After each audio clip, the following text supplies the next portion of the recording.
Try to stay still if you can.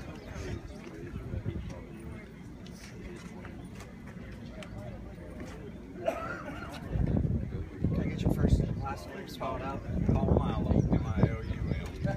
Okay. And I mean, what does it mean to you to see a senator come down here and talk to you guys today? It makes a pretty good deal, you know, having a voice in Washington to represent the little guy here in Coalfield, West Virginia. We support our families, support the neighborhood and the community surrounding the area. You know, it makes a real big lot to us. I mean, are you scared about losing your job someday? Absolutely. You know, with all the reduction in force all around, it's like we were talking earlier, it's been reduced by 50% since 2011 when Alpha took over the Manchin company. From 14,000 down to 8,500, and every day you see jobs being lost. I mean, did you have any other options other than? I have a little bit of college, you know, military background. I have options, but there's, you know, a lot of older guys that are 55, 60 years old, been doing this for 30 or 40 years. Their options are limited, and this is really all that they do know. It's the coal industry. Over your time, you've probably seen a lot of guys laid off. I mean, a lot. I've had family members that's been laid off. You know, not just in the coal industry, but people that work at machine shops, the gas stations, the Walmart that provide the goods that we buy with our paychecks. So I mean, coal's pretty much everything. Coal's pretty much everything here, from the gas station. You know, when the plant burned over here in 2009, I believe. Gas stations were telling us, you know, when are y'all going to go back to work? When's the plant going to be back online? Because we're struggling. I mean, they were closing down at midnight instead of staying open 24/7 like they had been. So it affects everybody.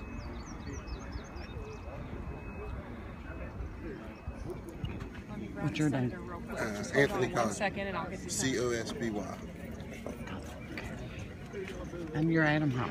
Yes. What do you think?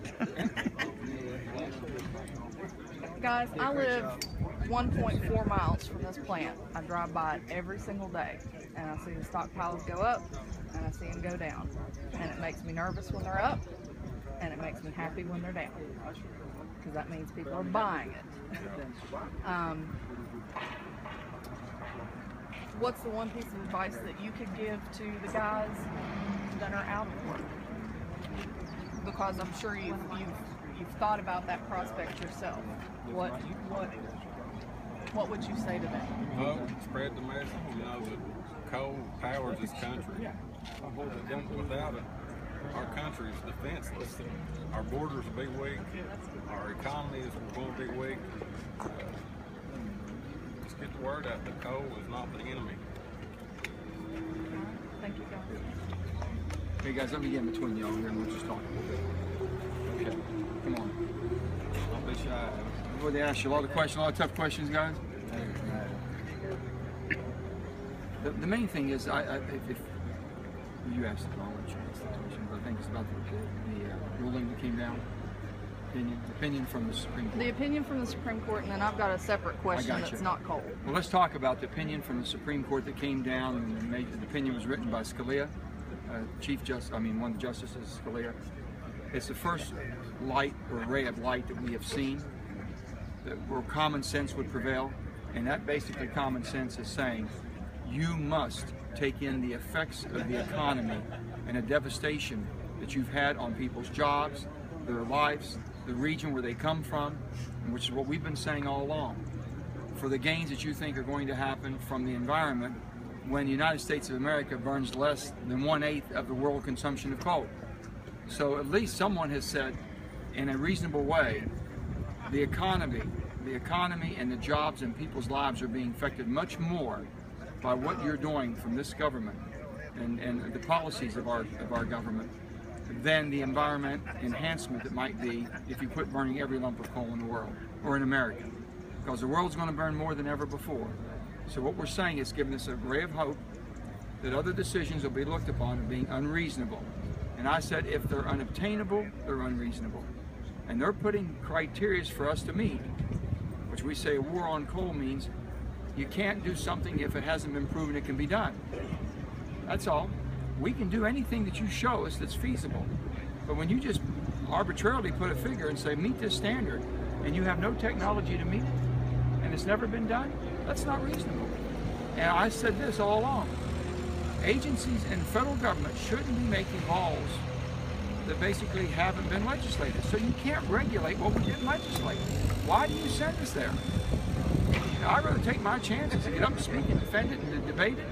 But when I got no chance at all and you're letting some bureaucrat make a decision that affects lives and destroys lives, it's wrong. This opinion gives us some hope, and that's what we're hoping for. Okay? Talk about the need. Did you feel the need to come down here and talk to the guys? I think basically, we've got very little good news in the last 6.5 years. So when you have somebody speaking up in the Supreme Court, the law of the land. Now, there's been a lot of decisions here just recently, within the last week. Some people have been very happy about these decisions, That's fine. I'm very happy about this decision. And this decision gives me some hope. Kind of big question. Talk about what coal means to West Virginia and what these guys. Well, I think, we're preaching to the choir when we say what coal means to West Virginia. We need to know what coal means to the United States of America. That's the problem we have. Too many people don't understand. They turn their lights on, they expect it to come on. They turn their air conditioning heat on. The refrigerator to keep the food cold and things of this sort. And you know who's affected first when you can't afford it and it's not reliable? The elderly and the poorest of the poor. They're the ones that suffer the most. We don't understand what devastation is going to come if we don't have a coal industry to supply the energy for the next 30 years. I'm not making these figures up. This comes from our own federal government, who's denying right now. They even say we're going to need coal to be a major supplier of energy for this country up until 2040. If you're going to depend on something, why don't you work with me so I can give it to you? Why are you working against us and making it almost impossible for us to provide what you need? Where are you going to get it from? Other parts of the world? I guess out of sight, out of mind. You might use it, but you don't want it. You don't want it in your backyard. But the bottom line is, in West Virginia, it's what we do, and we do it well. You talked about it a little earlier. We talked about your relationships with Hillary Clinton, her committee, and Jeb Bush. Well, I know most of all on the Democrat and Republican side, okay? And I have said, if I support Hillary Clinton and I find out she doesn't have an all-in energy policy, I'll have to find another candidate to support. I want to work with them. I've worked with them in the past.